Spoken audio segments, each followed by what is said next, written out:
नमस्कार साथियों, मैं आपका दोस्त विभोर मोहतला एक बार फिर से हाजिर हूँ आज सबके सामने करंट अफेयर की नई क्लास के साथ, जिसमें मैं लेकर आया हूँ आपके लिए वो 10 सवाल जो बने होंगे आज रात तक के शुरू से और जो सभी प्रतियोगी परीक्षाओं में आपके लिए लाभदायक सिद्ध होंगे। तो चलिए दोस्तों, शुरू करते हैं आज की क्लास को आज के मोटिवेशन कोटेशन के साथ। ये मोटिवेशन कोटेशन जो आपको दिन भर ऊर्जावान बनाए रखेगा और आपको अपनी मंजिल की ओर बढ़ने के लिए प्रेरित करेगा। तो आज का मोटिवेशन कोटेशन आप सभी के लिए, मंजिलें बड़ी जिद्दी होती हैं, हासिल कहां नसीब से होती हैं, मगर वहां तूफान भी आ जाते हैं जहां कश्तियां जिद पर होती है। दोस्तों, जब आदमी एक दृढ़ निश्चय कर ले किसी काम को करने का, तो आज नहीं तो कल वो उसमें सफलता प्राप्त करेगा ही। इसे ही इंसान की जिद बोलते हैं। जिद वो जो उसको सपनों से मिला दे। तो दोस्तों, अपनी जिद के लिए काम कीजिए और लगे रहिए आपके लक्ष्य की ओर बढ़ते रहिए लगातार। चलिए, आज का पहला क्वेश्चन आप सभी के लिए, क्वेश्चन नंबर 1 है आपके लिए।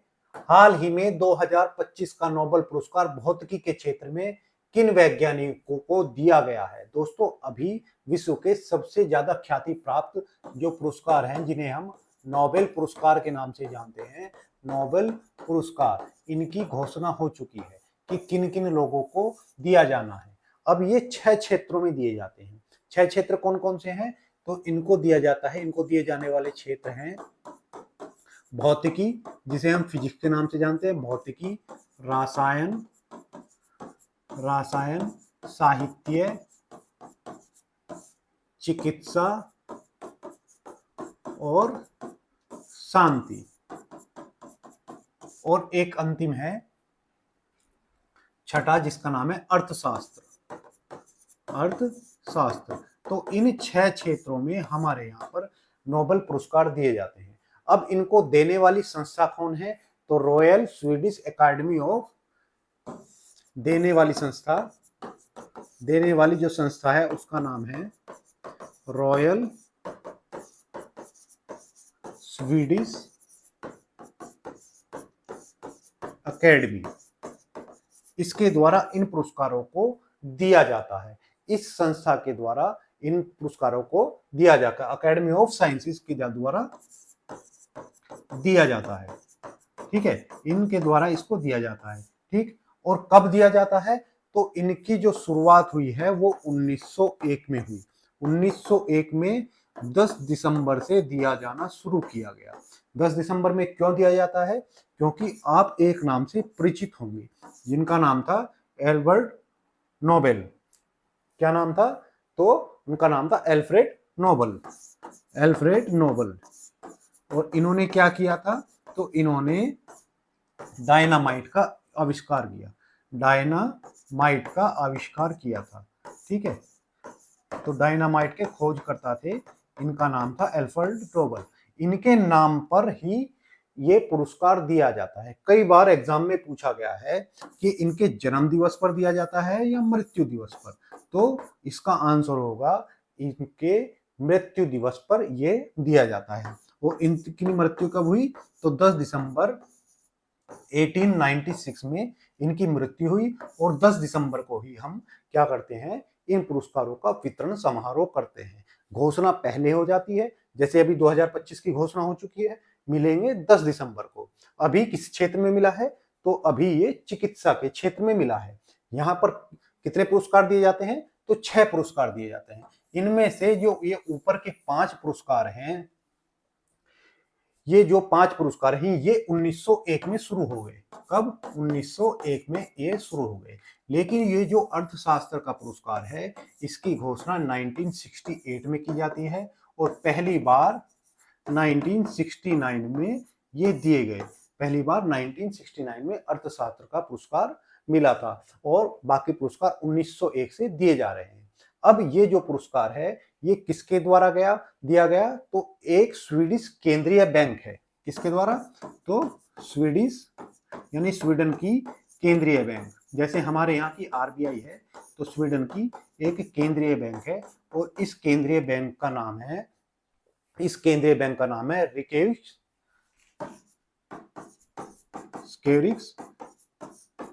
रिक्स बैंक। और इसके नाम पर ही ये पुरस्कार दिया जाता है। तो कई बार एग्जाम में पूछा गया है कि रिक्स बैंक पुरस्कार कौन सा पुरस्कार है, तो ये अर्थशास्त्र का पुरस्कार है, यानी अर्थशास्त्र के नोबेल का दूसरा नाम ये हुआ। तो ये कब दिया जाता है? दिए जाते सब 10 दिसंबर को ही है, लेकिन 1968 से इसकी घोषणा हुई और 1969 से इसको दिया जाना शुरू किया गया। अभी ये किस क्षेत्र में दिया गया है? तो अभी ये भौतिकी के क्षेत्र में दिया गया है। भौतिकी के क्षेत्र में 3 लोगों को ये मिला है, और 3 लोग कौन कौन से हैं? तो जॉन क्लार्क, मिशेल दोवरे और जॉन मार्टिनेज, इनको ये दिया गया है। ठीक है, इनको तीनों को दिया गया है। अब इसकी हम एक ट्रिक बना लेते हैं जिससे हमें इसका क्षेत्र किस कार्य के लिए दिया गया और किन लोगों को दिया गया याद रहे। तो इसकी हमारी ट्रिक होगी, भाई ने देव को जान से क्यों मारा? ठीक है, तो भाई ने देव को जान से क्यों मारा? भाई का जो भय होगा इससे होगा भौतिकी, यानी किस क्षेत्र में मिला है? तो भौतिकी यानी फिजिक्स के क्षेत्र में मिला है। देव से नाम क्या हो गया? तो देव से नाम हो गया देवोरे। ठीक, कैसे हो गया? क्लार्क, जॉन ही हो गया। और क्यों? तो क्वांटम के क्षेत्र में, क्वांटम में खोज के लिए इन्हें दिया गया। क्वांटम का मतलब क्या होता है? क्वांटम का मतलब होता है कि बहुत छोटा और जिसकी स्पीड बहुत ज्यादा हो। ठीक है, क्वांटम का क्या अर्थ होता है? वह चीज जो साइज में बहुत छोटा हो लेकिन स्पीड जिसकी बहुत ज्यादा हो, तो उसको हम क्वांटम से लिखते हैं। तो इन्होंने क्या किया है? इन्होंने क्वांटम की अगली पीढ़ी का विकास किया है, यानी क्वांटम की अगली पीढ़ी के विकास के लिए इन्हें ये दिया गया है। ठीक है, तो क्वांटम का मतलब आप समझ गए होंगे। अब इसी के साथ ही, ये तो हुआ हमारा भौतिका, और इसी के साथ ही साहित्य के पुरस्कार की भी घोषणा अभी की गई है। इनका फोटो देख लीजिए, तो ये तीनों हैं जिन्हें भौतिकी का नोबेल हाल ही में मिला है। साथ ही साहित्य का नोबेल इस आदमी को मिला है, और इस आदमी का नाम आप याद रख सकते हो तो जरूर रखिए। मैं तो कई बार से कोशिश कर रहा हूं लेकिन याद नहीं हो पाया, शायद आपके याद हो पाए। तो इनका नाम है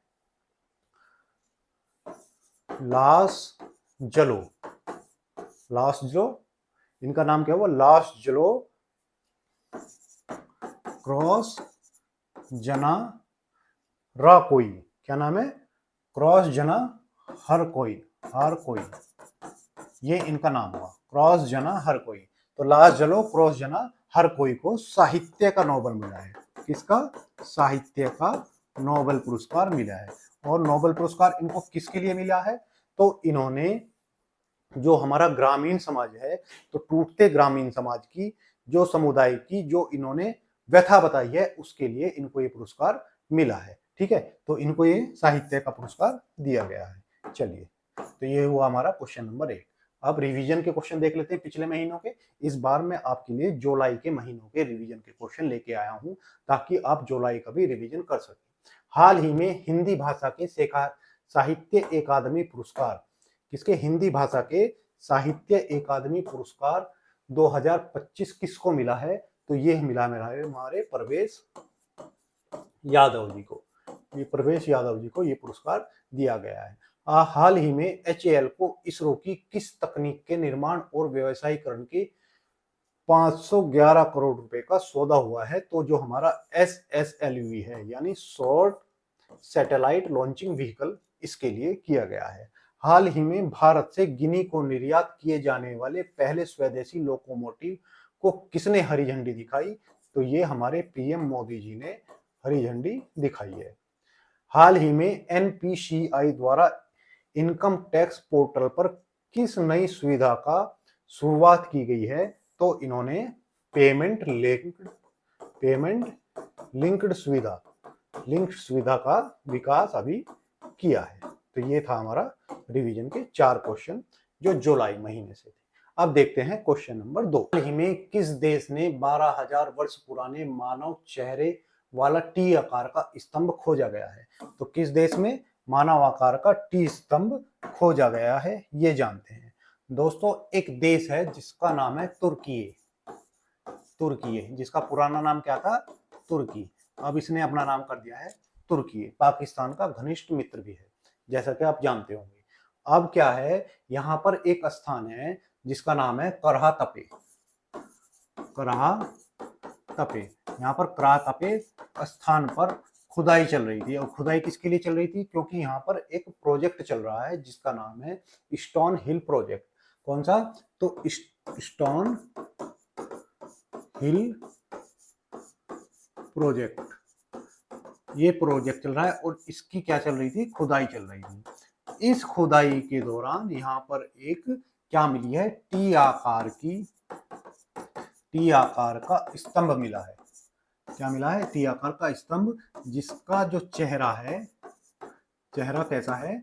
मानव जैसा है। मानव जैसा टी आकार का यहाँ पर स्तंभ मिला है। आप इसको देख भी सकते हैं। तो ये है मानव आकार का टी स्तंभ। ठीक है, तो ये उसकी नाक हुई और ये देखो आंखें आपको दिख रही होंगी। और ये कितने साल पुराना बताया जा रहा है? तो इसको बताया गया है कि लगभग 12,000 साल पुराना है।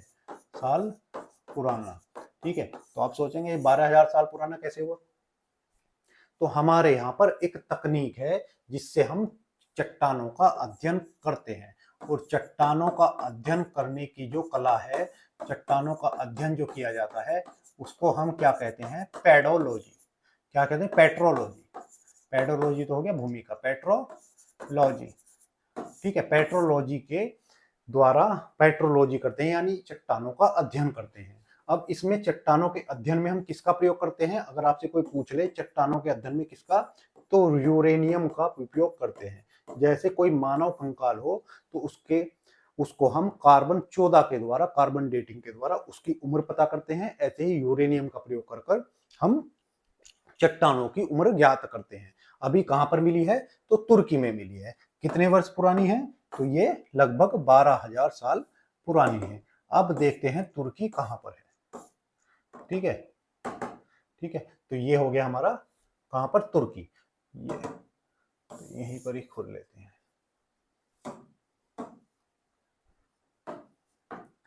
तो ये है हमारा प्यारा भारत। और मैंने आपको बताया है मैप में हमेशा दिशाओं कैसे देखेंगे।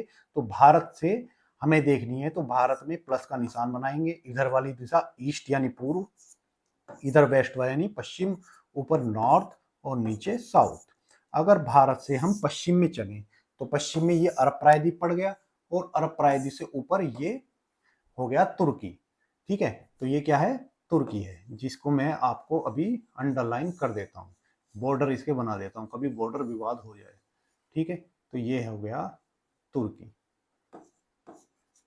तुर्की जिसकी राजधानी क्या है? तो तुर्की जिसकी राजधानी अंकारा है। अंकारा इसकी राजधानी है और यहाँ की मुद्रा है लीरा। लीरा यहाँ की मुद्रा है। अब यह जो देश है तुर्की, ये किसकी तरह? रूस की तरह 2 महाद्वीपों में स्थित है। यानी इससे ऊपर वाला हिस्सा, ये छोटा सा जो हिस्सा है, ये वाला हिस्सा इसका यूरोप में है और इसका ये जो बड़े वाला हिस्सा आपको दिख रहा है ये एशिया में है। ठीक है, एशिया और यूरोप में स्थित देश कौन सा है? तो रूस और तुर्की देश जो यूरोप और एशिया दोनों महाद्वीपों में स्थित है। और इसका उपनाम क्या है? तो तुर्की को हम यूरोप का मरीज भी कहते हैं। यूरोप का मरीज। यूरोप का मरीज हम किसे कहते हैं? तो हम तुर्की को यूरोप के मरीज के नाम से भी जानते हैं। अब बात करूं तुर्की की, तो तुर्की के जो राष्ट्रपति हैं उनका नाम है अर्दोगन। अर्दोगन यहाँ के राष्ट्रपति हुए। और यहाँ पर एक झील पाई जाती है जिसका नाम है वॉन गोलू झील। वॉन गोलू झील। और इस झील की खासियत यह है कि यह विश्व की सबसे खारी झील है। विश्व की सबसे लवणता वाली झील है। लवणता वाली झील है। ठीक है, और अगर आपसे कोई इसकी लवणता पूछे तो 330 प्रति हजार इसकी लवणता है। विश्व की सबसे खारी झील है। ठीक, और एक यहाँ पर पठार भी पाया जाता है। तो यहाँ पर जो पठार पाया जाता है उसे हम एशिया माइनर का पठार या अनातोलिया का पठार के नाम से जानते हैं। अनातोलिया या इसका दूसरा नाम हुआ एशिया माइनर का पठार। एशिया माइनर का पठार भी हम इसे कहते हैं। एशिया माइनर का पठार या अनातोलिया के पठार के नाम से हम जानते हैं। अब यहाँ पर आपको समुद्र दिख रहा होगा, इस समुद्र का नाम है काला सागर। ठीक है, एक बीच में छोटा समुद्र ये दिख रहा है, इसका नाम है मरमरा सागर। ठीक, और एक ये वाला समुद्र दिख रहा है, इसका नाम है एजियन सागर। एजियन सागर। अब यहाँ पर आपने देखा कि यहाँ पर हमें जो सागर दिख रहे हैं तीनों, इनको बीच में यहाँ से कोई जल संधि जोड़ती है। जल संधि क्या होती है? जो बड़े दो जल के भाग को एक छोटा भाग दोनों को आपस में मिला दे, उसको हम जल संधि कहते हैं। तो ऊपर हो गया काला सागर, काला सागर, और यहाँ पे हो गया मरमरा सागर। मरमरा और काला, इन दोनों को जोड़ने वाली जो जल संधि है इसको हम बोलते हैं बॉस्फोरस स्ट्रेट, बॉस्फोरस जल संधि। ठीक है, अब इसके आगे हो गया एजियन सागर। एजियन सागर, अब एजियन सागर और मरमरा सागर को जोड़ने वाली जल संधि डार्डेनल्स जल संधि, डार्डेनल्स जल संधि हम इसको बोलते हैं। तो बॉस्फोरस मरमरा और काले सागर को जोड़ेगी, और एजियन सागर को मरमरा सागर से जोड़ने वाली जल संधि डार्डेनल्स जल संधि हुई। चलिए अब रिवीजन के क्वेश्चन देखते हैं। हाल ही में जारी वर्ल्ड इन्वेस्टमेंट रिपोर्ट 2025 किस संस्था द्वारा प्रकाशित की गई है? तो ये प्रकाशित की गई है अंगटाड द्वारा। किसके द्वारा? अंगटाड द्वारा प्रकाशित की गई है। हाल ही में quantum 5G fixed wireless SS सेवा किस कंपनी द्वारा शुरू की गई है? यानी क्वांटम का मतलब आप समझे छोटी, और जिसकी स्पीड ज्यादा हो। 5G फिक्स्ड वायरलेस सेवा किसके द्वारा शुरू की गई? तो जिसने 18 साल बाद प्रॉफिट दर्ज किया है, BSNL द्वारा शुरू की गई। हाल ही में अमेरिका ने किस देश पर परमाणु ठिकानों पर हमला किया? तो ईरान के परमाणु ठिकानों पर हमला किया। ठीक है, विश्व शरणार्थी दिवस कब मनाया जाता है? तो विश्व शरणार्थी दिवस 20 जून को मनाया जाता है। विश्व शरणार्थी दिवस कब मनाया जाता है? तो 20 जून को मनाया जाता है। चलिए, हाल ही में चर्चा में आया सर क्रीक विवाद में भारत किस सिद्धांत पर अपनी सीमा निर्धारित करने का दावा करता है? दोस्तों, अभी ये जो सर क्रीक है ये काफी विवादों में है। और विवादों में क्यों है? क्योंकि हमारे राजनाथ सिंह जो रक्षा मंत्री हैं, रक्षा मंत्री वो राजनाथ सिंह ने पाकिस्तान को सीधी धमकी दी है। क्या दी है? कि अगर पाकिस्तान अपनी साइड वाले सर क्रीक में कुछ सैन्य गतिविधि करता है या भारत के साथ कोई छल कपट करने की कोशिश करता है, तो भारत उसका मुंह तोड़ जवाब देगा, और इस बार इतिहास और भूगोल दोनों को बदल कर रख देगा। ठीक है, इस बार तो अमेरिका के दबाव में युद्ध विराम करना पड़ गया, लेकिन अगली बार ऐसा नहीं होगा। भारत ने ऐसी चेतावनी दी है। ठीक है, तो कहां पर है? तो यहां पर एक सिद्धांत है। दरअसल मामला है, पहले आप इसका एक बार मैप देख लीजिए। तो ये है हमारा प्यारा भारत। हमारे भारत में ये गुजरात वाला हिस्सा हुआ। ठीक है, आपको इसको यहाँ पर गुजरात वाला हिस्सा दिख रहा होगा। तो ये जो गुजरात वाला हिस्सा, और यहाँ पर पाकिस्तान का सिंध है, ये पाकिस्तान का सिंध और हमारा गुजरात, इनके बीच में कुछ दलदली भूमि है, दलदली क्षेत्र है जिसमें समुद्र का पानी घुस जाता है, उसको हम क्रीक बोलते हैं। यानी जब ज्वार आता है तो समुद्र का पानी कहां पर? अंदर तक घुस जाता है, और वहां पर दलदली भूमि एक हो बन जाती है, उसको हम क्रीक बोलते हैं। ठीक है, तो इस क्रीक के लिए दोनों के बीच में विवाद है। अब ये दिखती कैसी है? तो ये ऐसे दिखती है। ठीक, इधर हो गया पाकिस्तान और इधर हो गया भारत। भारत का कच्छ आपको यह दिख रहा होगा, तो ये है भारत का कच्छ, और ये हो गया सर क्रीक, और ये हो गया पाकिस्तान का सिंध। अब बात थी 1914 की। 1914 में क्या हुआ, 1914 में जब यहाँ अंग्रेज थे तो अंग्रेजों ने सिंध के जो राजा थे, सिंध के राजा और जो कच्छ के राजा थे, ठीक है, इन दोनों के बीच एक संधि कराई और कहा कि भाई इस क्षेत्र को ऐसे ऐसे बांटा जाए। अब ये जो क्षेत्र है जिसके हिसाब से बांटा जाता है, पाकिस्तान कहता है कि सर क्रीक में पूर्वी हिस्से तक उसका क्षेत्र है, यानी यहां तक पाकिस्तान कहता है कि उसका क्षेत्र है, जबकि भारत कहता है कि थाल वेग सिद्धांत के आधार पर, किस पर, थाल वेग सिद्धांत, वेग सिद्धांत, ये वो सिद्धांत है जिसके द्वारा समुद्री सीमाओं की बाउंड्री तय की जाती है, यानी ये इंटरनेशनल एक लॉ है और इसके आधार पर अगर दोनों क्षेत्रों के बीच समुद्र सीमा को लेकर विवाद हो तो इस सिद्धांत के द्वारा सोल्व किया जाता है। अब भारत कहता है कि जब सारी बाउंड्री का निर्धारण इसके सिद्धांत के आधार पर हुआ है तो यहाँ पर बाउंड्री का निर्धारण थाल वेग के सिद्धांत पर क्यों नहीं होगा, यानी भारत मानता है कि ये वाली लाइन जो आपको रेड कलर में दिख रही है ये हमारा बॉर्डर होगी, पाकिस्तान कहता है ये हमारा बॉर्डर होगी, ठीक है। अब भारत कहता है, पाकिस्तान कहता है कि ये हमारा बॉर्डर है, लेकिन भारत कहता है ये हमारा बॉर्डर है। अब भारत पाकिस्तान कहता है कि यहाँ पर थाल वेग सिद्धांत नहीं लगता क्योंकि यहाँ पर नौगम्य पानी नहीं है, यानी इस पानी में हम नाव नहीं चला सकते, दलदली भूमि है। भारत कहता है जब भी ज्वार आता है यानी समुद्र का लेवल बढ़ता है तो यहाँ पर पानी आ जाता है और यहाँ पर नाव चल सकती है। तो अभी इसको लेकर काफी लंबे समय से दोनों देशों के बीच विवाद रहा है, भारत कहता है यहाँ तक है और पाकिस्तान कहता है यहाँ तक है। तो ये कौन सा सिद्धांत हुआ, थाल वेग सिद्धांत के आधार पर इसका निर्धारण करने की बात करता है कौन, भारत। तो इसका ऑप्शन क्या हुआ हमारा, ऑप्शन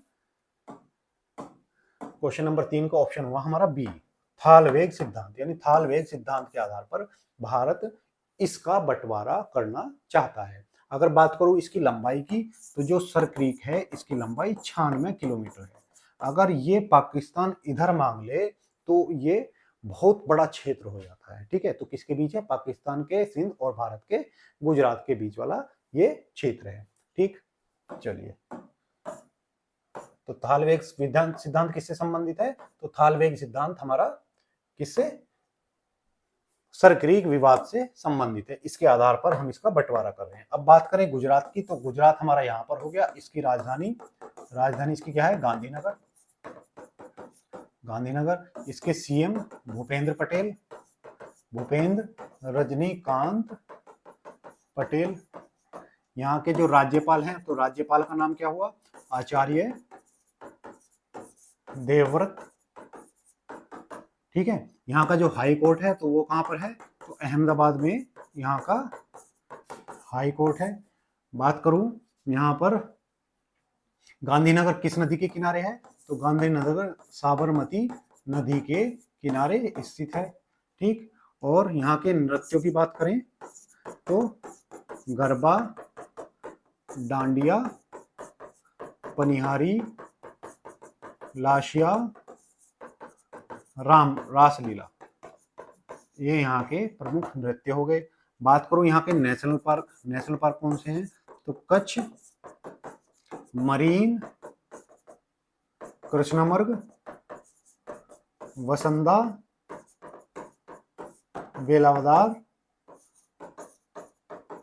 और गिर, ये यहाँ के नेशनल पार्क हुए। तो ये पूरी जानकारी आपको किसके बारे में, गुजरात के बारे में। अगर बात करूं यहाँ पर लोकसभा सीटों की तो यहाँ पर 26 लोकसभा सीट है, राज्यसभा की 11 सीट है और विधानसभा की 182 सीट है, ठीक है। तो 182 सीट किसकी है, यहाँ पर विधानसभा की है। चलिए, तो ये पूरी जो मैंने आपको बताया वो सब मैंने आपको यहाँ पर लिख कर दे दिया है। विवाद 1914 से चला रहा है, यहाँ मुंबई सरकार का प्रस्ताव था कि अलग अलग व्याख्या नहीं था, दोनों देश उसकी अलग अलग व्याख्या करते हैं, ठीक। अब देखते हैं रिवीजन के क्वेश्चंस। हाल ही में गोरखपुर लिंक एक्सप्रेस वे का उद्घाटन किसने किया है, तो गोरखपुर यूपी का, तो सीएम भी यूपी के, सीएम योगी जी ने क्या किया है, इसका उद्घाटन किया है। हाल ही में 2025 विश्व पैरा एथलेटिक्स चैंपियनशिप का शुभांकर विराज किस जानवर था, तो इसका आयोजन कहां पर हुआ था, दिल्ली में आयोजन हुआ था और विराज क्या था, एक हाथी था, हाल ही में युवा निधि योजना किस राज्य सरकार द्वारा शुरू की गई है? तो युवा निधि योजना किसके द्वारा? तो कर्नाटक सरकार के द्वारा शुरू की गई। संयुक्त राष्ट्र लोक सेवा दिवस किस तिथि को मनाया जाता है? यानी यूनाइटेड नेशन लोक सेवा दिवस कब मनाया जाता है? तो यह 23 जून को मनाया जाता है। ठीक है, शरणार्थी दिवस 20 जून को और 23 जून को हो गया हमारा यूएन लोक सेवा दिवस। भारतीय वायु सेना दिवस कब मनाया गया? क्वेश्चन नंबर 4 है हमारा, भारतीय वायु सेना दिवस कब मनाया गया? दोस्तों हमारे यहाँ यूपी के गाजियाबाद में एक एयर बेस है जिसका नाम है हिंडन एयर बेस। यहाँ पर जो एयर फोर्स का एयर बेस है, कौन सा? एयर फोर्स का एयर बेस है। यहाँ पर इसका वायु सेना दिवस मनाया गया, वायु सेना दिवस मनाया गया। अब ये कौन सा वायु सेना दिवस था? तो ये 93वां वायु सेना दिवस था, 93वां वायु सेना दिवस था। और ये कब मनाया जाता है? तो ये 8 अक्टूबर को मनाया जाता है। 8 अक्टूबर को मनाया गया। कहाँ पर मनाया गया? तो यूपी के हिंडन एयरबेस पर मनाया गया। ठीक है, अगर मैं बात करूं इसकी स्थापना की, तो इसकी स्थापना को कितने 93 वर्ष पूरे हो चुके हैं। यानी इसकी स्थापना कब हुई? तो स्थापना हुई इसकी 8 अक्टूबर 1932 को। अंग्रेजों के समय भारत में वायुसेना की स्थापना की गई थी। भारतीय वायुसेना के वर्तमान अध्यक्ष कौन है? तो वर्तमान अध्यक्ष इसके हैं, वर्तमान अध्यक्ष अमरप्रीत सिंह इसके क्या है? वर्तमान अध्यक्ष हैं। ये हुआ 8 अक्टूबर। अगर बात करूं मैं थल सेना दिवस, यानी हमारी जो आर्मी है, सेना दिवस, उसका कब है? तो इसका 15 जनवरी को। और जो हमारी नौसेना यानी नेवी है, नौसेना का स्थापना दिवस कब है? तो उसका 4 दिसंबर को हमारी नौसेना का स्थापना दिवस है। इस बार 93वां स्थापना दिवस था। कहां पर मनाया गया? तो ये वायुसेना बेस हिंडन में मनाया गया। अब अगर मैं बात करूं वायुसेना की, तो इसका ध्येय वाक्य क्या है? हमारे वायुसेना जो है, वायुसेना का ध्येय वाक्य, इसका ध्येय वाक्य है, इसका जो ध्येय वाक्य है वो है नभ स्पर्श दीपम। नभ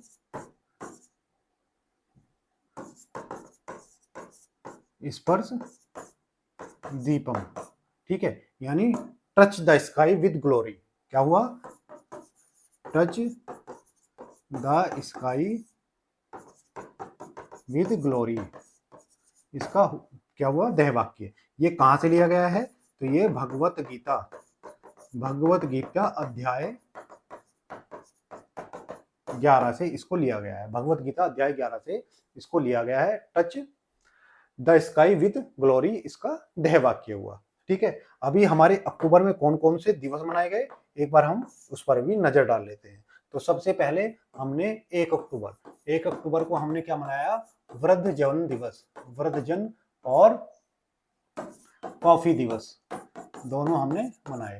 उसके बाद 2 अक्टूबर को हमने अहिंसा दिवस यानी गांधी जयंती जिसको हम अहिंसा दिवस के रूप में जानते हैं, और लाल बहादुर शास्त्री जयंती भी मनाई। उसके साथ ही हमने 4 अक्टूबर को कौन सा मनाया? तो पशु दिवस हमने 4 अक्टूबर को मनाया। 8 अक्टूबर को हमने क्या मनाया? तो 8 अक्टूबर को हमने वायुसेना दिवस मनाया।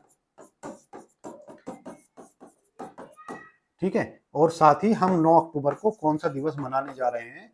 तो 9 अक्टूबर को जो हम दिवस मनाने जा रहे हैं वो है विश्व डाक दिवस। विश्व डाक दिवस हम कब मनाएंगे? तो 9 अक्टूबर को हम विश्व डाक दिवस भी मनाने जा रहे हैं। ठीक है, और विश्व दृष्टि दिवस भी यहीं पर 9 अक्टूबर को मनाया जाएगा। तो ये अक्टूबर के अभी तक के कुछ महत्वपूर्ण दिवस हुए। चलिए, तो वायुसेना ने अपनी यहाँ पर झांकी भी निकाली और एयर शो का भी आयोजन किया गया। भारत में उर्वरक सब्सिडी का सबसे बड़ा हिस्सा किस उर्वरक पर खर्च किया जाता है? यानी भारत में जितनी किसानों को उर्वरक सब्सिडी मिलती है उसमें से कितना हिस्सा, सबसे बड़ा हिस्सा किस उर्वरक पर, तो यूरिया पर खर्च होता है। भारत में खाद्य और उर्वरक सब्सिडी का कुल जीडीपी में लगभग कितना प्रतिशत हिस्सा है?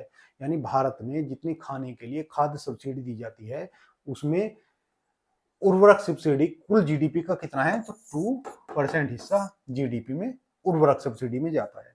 ऑपरेशन मिडनाइट हैमर किस देश की परमाणु सुविधाओं को निशाना बनाने के लिए किया गया? तो ईरान में अमेरिका ने जो परमाणु ठिकाने को हमला बनाया उसका नाम था ऑपरेशन मिडनाइट। हाल ही में किस संस्था ने राष्ट्रीय दुर्बल रक्तदाता रजिस्ट्री शुरू की है? हाल ही में किस संस्था ने राष्ट्रीय दुर्लभ रक्तदाता रजिस्ट्री शुरू की? तो ये ICMR द्वारा शुरू की गई। चलिए अब देखते हैं क्वेश्चन नंबर 5। क्वेश्चन नंबर 5 है आपके लिए, हाल ही में DRDO ने भारत की पहली सॉफ्टवेयर परिभाषित रेडियो SDR आर्किटेक्चर का कौन सा संस्करण लॉन्च किया है? दोस्तों हमारे यहाँ पर जो DRDO है, डिफेंस रिसर्च डेवलपमेंट ऑर्गेनाइजेशन, जिसे हम रक्षा अनुसंधान एवं विकास संगठन के नाम से जानते हैं। किस नाम से? तो रक्षा अनुसंधान एवं विकास संगठन के नाम से हम इसे जानते हैं। और इसकी स्थापना कब हुई थी? तो इसकी स्थापना 1 जनवरी को हमारे यहाँ 2 संस्थाओं की स्थापना हमें याद रखनी है। एक नीति आयोग 2015 में और एक DRDO जिसकी स्थापना 1958 में हुई। ठीक है, इसरो की स्थापना इससे 11 साल बाद हुई थी, ये भी आप याद रखेंगे। इसका हेड ऑफिस यानी इसका मुख्यालय कहाँ पर है? तो इसका मुख्यालय दिल्ली में है और इसके वर्तमान हेड यानी अध्यक्ष कौन है? तो वो हमारे समीर कामत जी हैं। ठीक है, कामत जी। सेना में जितने भी हथियार दिए जाते हैं उनका रिसर्च और डेवलपमेंट इसी संस्था के द्वारा किया जाता है। अब इसने क्या किया है, इसके जो इंटीग्रेटेड डिफेंस स्टाफ है, किसका? इसका इंटीग्रेटेड डिफेंस स्टाफ प्लस हमारी तीनों सेना, इन्होंने मिलकर क्या किया है? एक आविष्कार किया है जिसमें इन्होंने एक सॉफ्टवेयर परिभाषित रेडियो SDR आर्किटेक्चर का शुभारंभ किया है। और ये इसका कौन सा संस्करण है? तो ये इसका पहला संस्करण है। तो इसका नाम है IRSA 1.0। इसका इन्होंने अभी क्या किया है? उद्घाटन किया। और ये कहां पर किया है? तो ये दिल्ली में इसका आयोजन किया गया एक प्रोग्राम का, और वहां पर इसका उद्घाटन किया गया। ठीक है, ये किस काम के लिए आएगा? तो इसका कार्य होगा संचार को बेहतर बनाना। सेना का जो संचार होता है, संचार को बेहतर बनाना, यानी जो आपस में इनकी बातचीत होती है उसको सुरक्षित और आसान बनाना, ये इसका लक्ष्य होगा। इसकी जो घोषणा हुई थी, घोषणा 2021 में कि हम ऐसा करेंगे, और इसका काम शुरू हुआ 2022 में, और 2025 में हमारे सामने ये उद्घाटन हो चुका है। यानी काम काफी तेजी से हुआ और जल्दी हुआ। ठीक है, तो ये हुआ हमारा क्वेश्चन नंबर 5। DRDO में एक सवाल और पूछा जाता है कि इसका ध्येय वाक्य क्या है? तो इसका ध्येय वाक्य है बलश्यम मूलम विज्ञानम, बलश्यम मूलम विज्ञानम, यानी बल का स्रोत विज्ञान है। ये इसका ध्येय वाक्य है। तो ये देखिए हमारी सेना के अध्यक्ष सब यहाँ पर एकत्रित हुए और जिन्होंने इसका उद्घाटन किया। अब देखते हैं रिवीजन के क्वेश्चन। हाल ही में गूगल के नए AI मोड को किस तकनीक द्वारा संचालित किया जाएगा? तो इसको संचालित किया जाएगा जेमिनी 2.0 द्वारा। किसके द्वारा? जेमिनी 2.0 द्वारा इसको संचालित किया जाएगा। हाल ही में पटना को रघोपुर से जोड़ने वाली गंगा पुल का उद्घाटन किसने किया? तो मैं सीएम था, सीएम हूं और सीएम रहूंगा कहने वाले नीतीश कुमार, जो बिहार के वर्तमान सीएम है, उनके द्वारा इसका उद्घाटन किया गया। हाल ही में भारतीय रेलवे ने कर्मचारियों के लिए दुर्घटना मुआवजा योजना कितनी राशि देने की घोषणा की है? तो अगर किसी की दुर्घटना में मृत्यु हो जाती है तो उनको 1 करोड़ रुपया दिया जाएगा। हाल ही में, वो जो रेलवे के कर्मचारी होंगे। हाल ही में अंतर्राष्ट्रीय हॉकी से किस खिलाड़ी ने संन्यास लिया है? तो ये हैं हमारे ललित उपाध्याय। ललित उपाध्याय, इन्होंने अभी हॉकी से संन्यास लेने की घोषणा कर दी है। क्वेश्चन नंबर 6 है, हाल ही में भारत किस अंतरराष्ट्रीय संगठन की विशेष कांग्रेस में अपनी पहली रेड लिस्ट जारी करेगा? दोस्तों, एक संगठन है जिसको हम जानते हैं IUCN, यानी इंटरनेशनल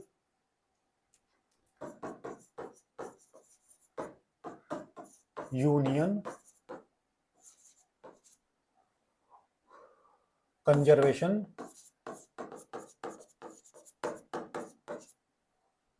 ऑफ नेचर। ठीक है, ये संगठन है जिसका मुख्यालय, हेड ऑफिस कहां पर है? तो ग्लैंड, स्विट्जरलैंड में इसका मुख्यालय है। इसकी स्थापना कब हुई थी? तो इसकी स्थापना 1948 में इसकी स्थापना होती है। 1948 में कौन सी तारीख को इसकी स्थापना हुई? तो 1948 में 5 अक्टूबर को इसकी स्थापना होती है। कब? तो 5 अक्टूबर को इसकी स्थापना होती है। ग्लैंड, स्विट्जरलैंड में इसका मुख्यालय है। और ये क्या काम करता है? तो ये जो संकटग्रस्त प्रजाति हैं, संकटग्रस्त प्रजाति हैं, उनका संरक्षण करने के लिए जाना जाता है। और इसी के लिए एक ये लिस्ट निकालता है, एक बुक में लिस्ट को डालता है, जिसे हम बोलते हैं रेड डाटा बुक। और रेड डाटा बुक में किनको शामिल किया जाता है? वे प्रजाति जो विलुप्त होने के कगार पर हैं, विलुप्त होने के कगार पर हैं, उनको इस लिस्ट में शामिल किया जाता है। अगर इस लिस्ट में कोई शामिल हो गया तो सरकार, अगर इसका सदस्य है वो देश, तो उसके संरक्षण के लिए बहुत तेजी से प्रयास किए जाते हैं। IUCN की स्थापना कब हुई थी? तो 1948 में। और भारत इसका सदस्य कब बना? तो भारत इसका सदस्य 1969 में बना। ठीक है, तो भारत ने इसकी सदस्यता कब ली? तो 1969 में भारत इसका सदस्य बनता है। अब क्या हुआ है, इसका अंतर्राष्ट्रीय जो विश्व कांग्रेस है, अंतर्राष्ट्रीय संगठन की जो विश्व कांग्रेस है, उसका आयोजन किया गया कहां पर? तो अबू धाबी में इसका विश्व कांग्रेस का आयोजन किया गया। अबू धाबी कहां पर है? तो UAE में स्थित अबू धाबी में इसका आयोजन किया गया। और भारत ने पहली बार, ऐसा हुआ है कि भारत ने अबू धाबी में जो ये आयोजन हुआ है, इसमें केंद्रीय मंत्री या केंद्रीय राज्य मंत्री, और उनका नाम है केंद्रीय राज्य मंत्री, जिन्होंने इसमें भाग लिया, उनका नाम था कीर्तिवर्धन सिंह। तो कीर्तिवर्धन सिंह ने भारत की ओर से इसमें भाग लिया। और अभी तक पहली बार भारत ने क्या किया? पहली बार IUCN में रेड लिस्ट जारी की। तो आपको समझ आ गया होगा रेड लिस्ट किसके लिए जारी होती है? तो ये उनके लिए जो संकटग्रस्त प्रजाति हैं, उनके लिए जारी की जाती है। ठीक है, तो रेड लिस्ट कहां पर जारी की? तो अबू धाबी में इसका आयोजन हुआ, वहां पर इन्होंने जारी की। ठीक है, तो ये रेड लिस्ट क्या है? तो red list of thunder species है, जो मूल रूप से प्राकृतिक संरक्षण संघ IUCN द्वारा तैयार की जाती है। यह किसी प्रजाति के विलुप्त जोखिम के वैज्ञानिक मूल्यांकन का प्रमुख वैश्विक उपकरण है। ठीक है, यानी उसके मूल्यांकन का कि कितना उस पर ध्यान दिया जाना चाहिए कि उसको विलुप्ति के कगार से वापस लाया जा सके। भारत की अपनी पहली राष्ट्रीय रेड लिस्ट का उद्देश्य समृद्ध वनस्पति और जीव जंतु की स्थिति देश विशिष्ट स्तर पर ट्रैक करना है, अपनी स्थिति को जानना है। 1969 में भारत इसका सदस्य बना था, ठीक है। इसी के तहत भारत ने प्रोजेक्ट टाइगर, प्रोजेक्ट एलिफेंट और राष्ट्रीय जैव विविधता मानव कल्याण मिशन शुरू किए थे, ठीक है। भारत में 17वां मेगा डाइवर्स देशों में से एक है, जिसके पास 45 से अधिक पौधों की प्रजातियां, 45,000 से अधिक पौधों की प्रजातियां हैं, ठीक। तो ये पूरी जानकारी हमारी इसके बारे में हुई, जो आबू धाबी में 2025 में ये 5 इसकी थीमें रखी गई हैं। संरक्षण, जलवायु संरक्षण, प्राकृतिक पॉजिटिविटी और संरक्षण में नवाचार और नेतृत्व, ये इसकी अभी क्या रखी गई है, थीम रखी गई है। चलिए, हाल ही में असम सरकार ने किस समुदाय को ओबीसी अन्य पिछड़ा वर्ग का दर्जा देने की घोषणा की है? तो जो हमारे ट्रांसजेंडर्स हैं, किसको? ट्रांसजेंडर समुदाय को इसमें डाला गया है। दिल्ली आईआईटी ने पहली बार किस वर्ग के उम्मीदवारों के लिए विशेष पीएचडी परिवेश अभियान शुरू किया? तो हमारी जो दिल्ली आईआईटी है उसने एससी एसटी के लिए ये शुरू किया है। हाल ही में त्रिपुरा किस क्रम में पूर्ण साक्षर राज्य बना है? यानी पूरी तरह से जो यहाँ के लोग हैं वो अपने दैनिक कार्य को करने में सक्षम है, इतने पढ़े लिखे हैं, तो ये तीसरा राज्य बन चुका है। हाल ही में जारी वैश्विक शांति सूचकांक में भारत की रैंक क्या है? तो 115। चलिए, हाल ही में क्वेश्चन नंबर 7 देखते हैं। हाल ही में केंद्रीय सरकार ने रेलवे की कितनी मल्टी ट्रैकिंग परियोजनाओं की शुरुआत की है? अभी हमारी जो केंद्रीय सरकार है उसने चार रेलवे मल्टी ट्रैकिंग परियोजनाएं शुरू की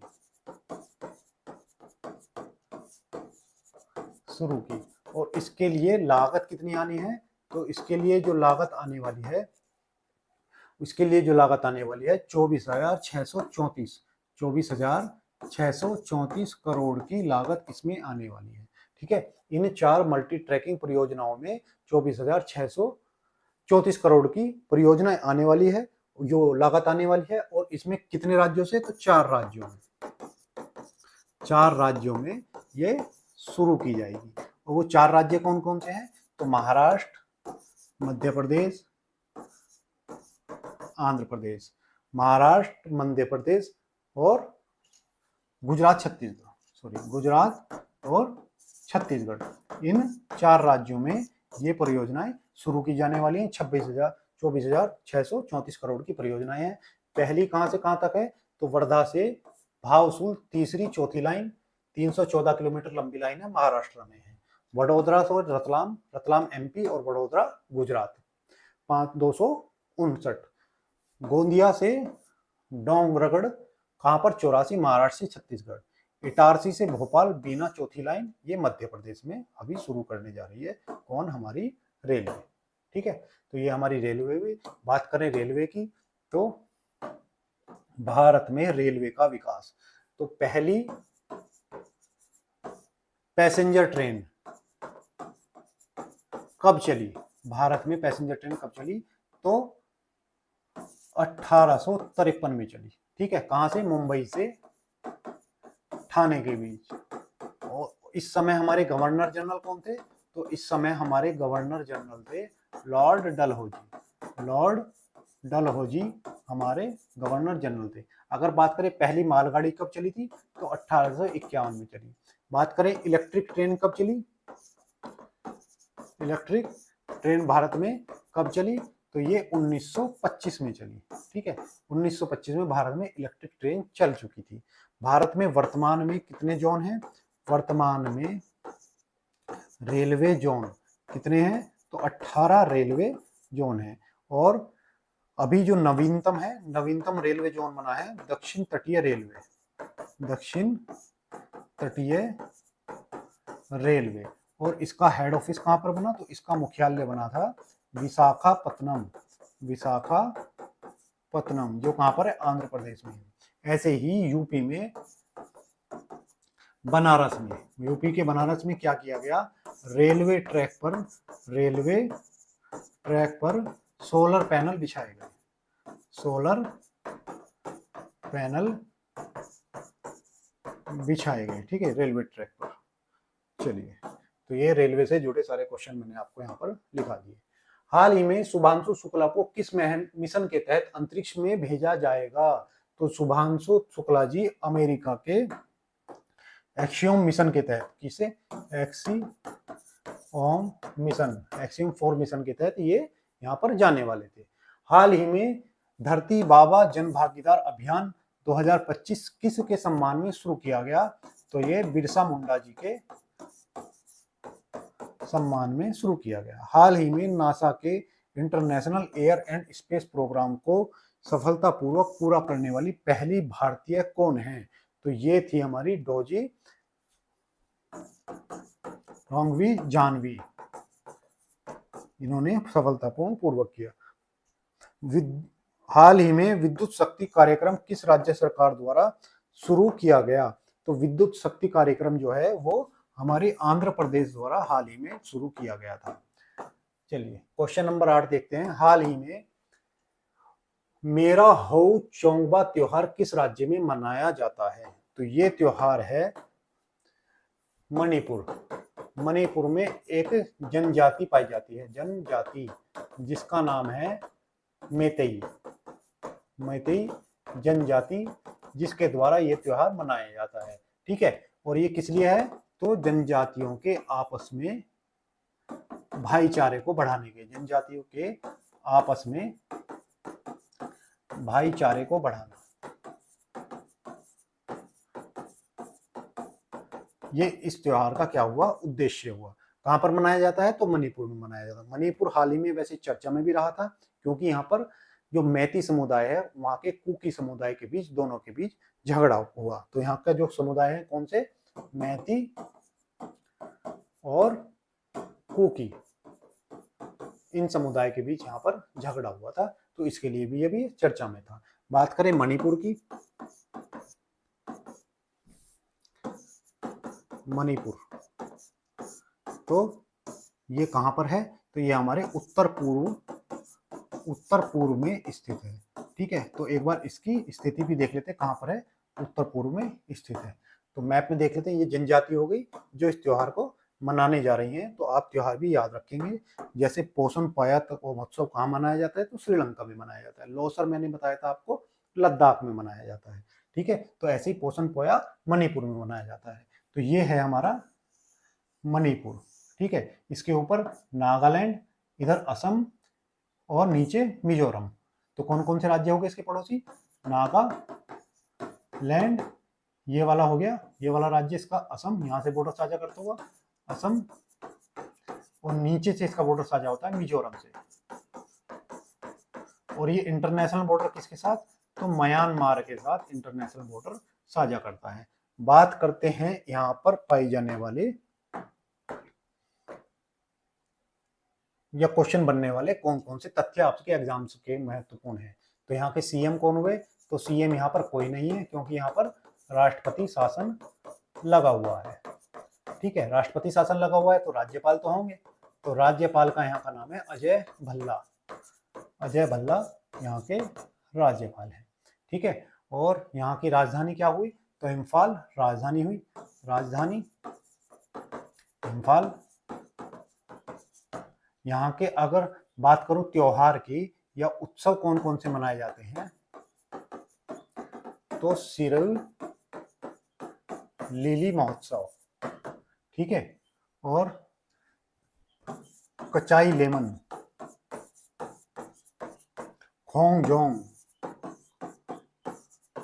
तो ये सारे महोत्सव जो यहाँ पर मनाए जाते हैं, सिरोही लिली, कचाई लेमन महोत्सव और खोंगजोंग महोत्सव यहाँ पर मनाए जाते हैं।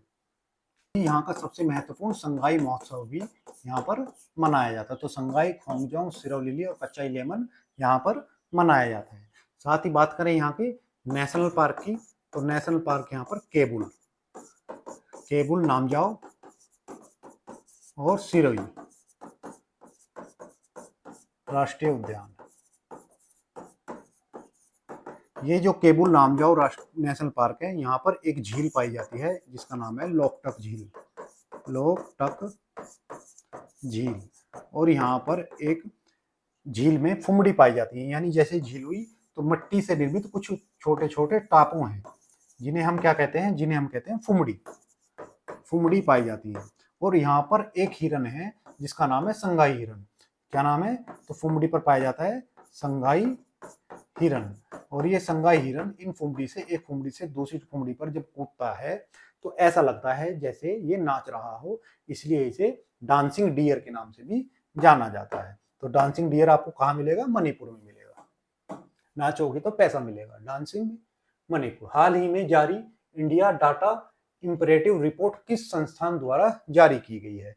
तो ये जो हमारी इंडियन डाटा इंपरेटिव रिपोर्ट है, ये नीति आयोग के द्वारा जारी की गई। नीति आयोग, जिसके वर्तमान सीईओ और उपाध्यक्ष कौन है? आप कमेंट बॉक्स में लिखकर बताइएगा कि दोनों उपाध्यक्ष और सीईओ कौन है। इसके अध्यक्ष हमेशा पीएम मोदी होते हैं। इसकी स्थापना 1 जनवरी 2015 को की गई थी। किसके स्थान पर? तो योजना आयोग के स्थान पर, योजना आयोग के स्थान पर। ठीक है। और ये कैसी संस्था है? तो ये एक सलाहकारी संस्था है, सलाहकारी संस्था है। और इसका अध्यक्ष हमेशा कौन होता है? इसके अध्यक्ष हमेशा पीएम होते हैं। इसके अध्यक्ष हमेशा जो पीएम होगा वही इसका अध्यक्ष होगा। एशियाई अवसंरचना निवेश बैंक की अगली अध्यक्ष कौन होंगी? तो इसकी जो नई अध्यक्ष बनी है तो वह है जोऊ जियाजी। ये अगली इसकी अध्यक्ष नियुक्त की गई है। यूग्रो कैपिटल ने किसे अपना मुख्य कार्यकारी अधिकारी नियुक्त किया है? तो ये पांडे जी को नियुक्त किया गया है। तो इनका नाम है नुज पांडे, इनको नियुक्त किया गया है। तो विनुज पांडे जी को नियुक्त किया गया है। चलिए क्वेश्चन नंबर 2, हाल ही में केंद्रीय गृह मंत्री अमित शाह ने किस ईमेल प्लेटफॉर्म को अपनाया है? तो हमारे यहाँ पर एक नया प्लेटफॉर्म आया है जो भारतीय है, जुहू मेल। जुहू मेल जो किसके स्थान पर होगा? माइक्रोसॉफ्ट के स्थान पर। अब स्वदेशी की ओर हम बढ़ रहे हैं। ऐसे में ही एक जुहू प्लेटफॉर्म आया है और हमारे अमित शाह जी ने क्या किया है? इस पर अपनी मेल आईडी चला दी है। अमेरिका बात बात पर आंख दिखाता था, इसलिए हमने अपना ही डेवलप कर दिया है। जुहू प्लेटफॉर्म क्या है? तो जुहू एक चेन्नई स्थित भारतीय कंपनी जुहू कॉर्पोरेशन का उत्पाद है, यानी ये भारतीय उत्पाद है, स्वदेशी है। यह प्लेटफॉर्म गोपनीय, केंद्रीय, विज्ञापन मुक्त है। इसे निर्णय से संकेत क्या मिलते हैं? कि सरकार देसी प्लेटफॉर्म का समर्थन कर रही है, विदेशी सॉफ्टवेयर जैसे गूगल वर्कशॉप और माइक्रोसॉफ्ट ऑफिस को धीरे धीरे विकल्प चुन रही है। यानी हम अपनी निर्भरता इन पर से घटा रहे हैं, क्योंकि कभी भी अमेरिका हमारा डाटा ब्लॉक कर सकता है और हमें अपंग बना सकता है। इसके लिए हम स्वदेशी को निर्मित कर रहे हैं। जैसे ही हमने अपना व्हाट्सएप चलाया था, जिसका नाम क्या था? आप कमेंट बॉक्स में लिख के बताइए क्या नाम था उसका। तो संवेदनशील डाटा का भुगतान भी, यानी हमारा जो डाटा होगा हमारे देश में ही संरक्षित रखा जाएगा, विदेशी कंपनियां अपने देश में लेकर नहीं भागेंगी। ठीक है। जोहो के संस्थापक कौन है? तो इसके सह संस्थापक आप नाम याद रखिए, श्रीधर वेम्बू, जो इसे भारतीय इंजीनियर के लिए गर्व का क्षण बताया है। ठीक है। तो कौन हुए? श्रीधर वेम्बू इसके संस्थापक हुए। 20 वर्ष में हाउस विकास प्रतिबंध भारत तकनीकी क्षमता में लंबी अवधि का श्रेय दिया है। ठीक है। तो भारत इसमें क्या कर रहा है? अभी विकास कर रहा है, अपनी जो स्वदेशी चीजें हैं उनको बढ़ा रहा है। तो हमारे अमित शाह ने भी वहां पर क्या किया है? अपना अकाउंट बना दिया है। चलिए क्वेश्चन नंबर 10, हाल ही में 9वीं इंडिया मोबाइल कांग्रेस IMC 2025 का उद्घाटन किसने किया? तो इसका उद्घाटन हमारे प्रधानमंत्री नरेंद्र मोदी जी ने किया है। ये एशिया के सबसे बड़े दूरसंचार, मीडिया और प्रौद्योगिकी का आयोजन किया गया। ठीक है। उसका उद्घाटन किसने किया? तो हमारे पीएम मोदी ने किया। तो दुनिया के सबसे बड़े मोबाइल कांग्रेस का उद्घाटन किसने किया है? तो हमारे पीएम मोदी जी ने किया है। तो हमारे पीएम मोदी जी ने इसका आयोजन किया है, वो उद्घाटन किया है। ठीक है। और ये इसका कौन सा संस्करण है? तो ये इसका 9वां संस्करण है। ठीक है। 9वां संस्करण, जिसका उद्घाटन हमारे पीएम मोदी जी ने किया है। तो ये था हमारे आज के 10 सवाल। आशा करता हूं मेरा ये प्रयास आपको पसंद आया होगा। अगर आपको अच्छा लगा हो तो अपने दोस्तों के साथ इसको साझा करें, वीडियो को लाइक करें और चैनल को सब्सक्राइब करें। धन्यवाद।